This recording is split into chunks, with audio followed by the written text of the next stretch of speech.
This is the ESP32-C3 Super Mini. It's tiny, it's cheap, and it has Wi-Fi and Bluetooth built right in. But I'm not gonna lie.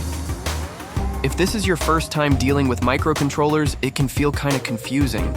Like, where do you even start? In this video, I'm gonna show you the absolute easiest way to get it working. No stress, no complicated stuff. And we are actually gonna use AI as our coding partner to write our code and fix our problems. So even if you've never coded a single line in your life, you can still do this. First thing, we need our software. Go to Google, search Arduino IDE, and download it from the official site. If you're on Windows, just download the installer and click through it like a normal app. If you're on a Mac, open the downloaded file and drag the Arduino icon straight into your applications folder. That's it. Nothing complicated here.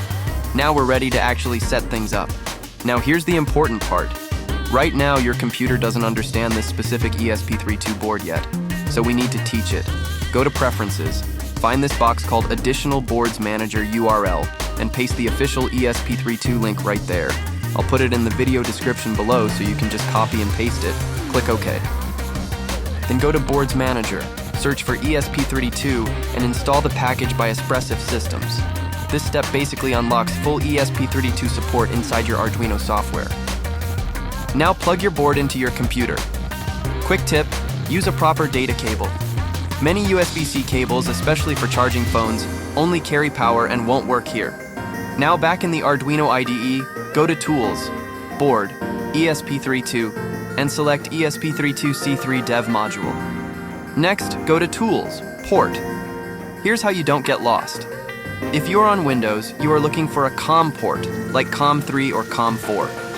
If you are on a Mac, it's going to be a text name starting with USB modem. Click your port, and we are ready. Instead of guessing code or copying random outdated stuff online, we are using AI.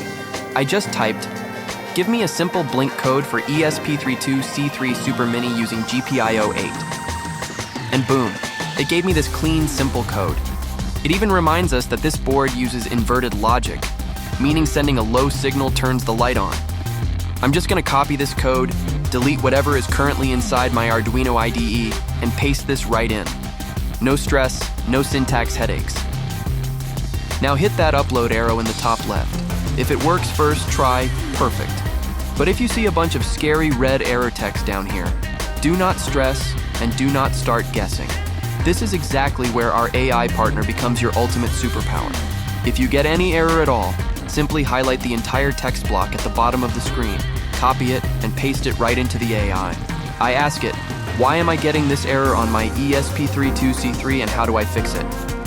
It will instantly read the computer jargon, figure out exactly what went wrong, and give you the answer in plain English. It's like having an expert engineer sitting right next to you. For example, if it tells you it's a connection glitch, here's the quick hardware bypass. Press and hold the boot button, tap the reset button once, and then release the boot button.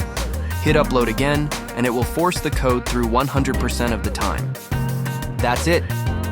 Press reset once to launch program, and observe your blue LED blinking. You just programmed your first ESP32 board. No experience needed for a simple setup. Now, master AI to instantly fix errors and explore cool projects like robots, Wi-Fi control, or smart home. If this video saved you from a headache, drop a like, hit that subscribe button, and let me know in the comments what you want to build next.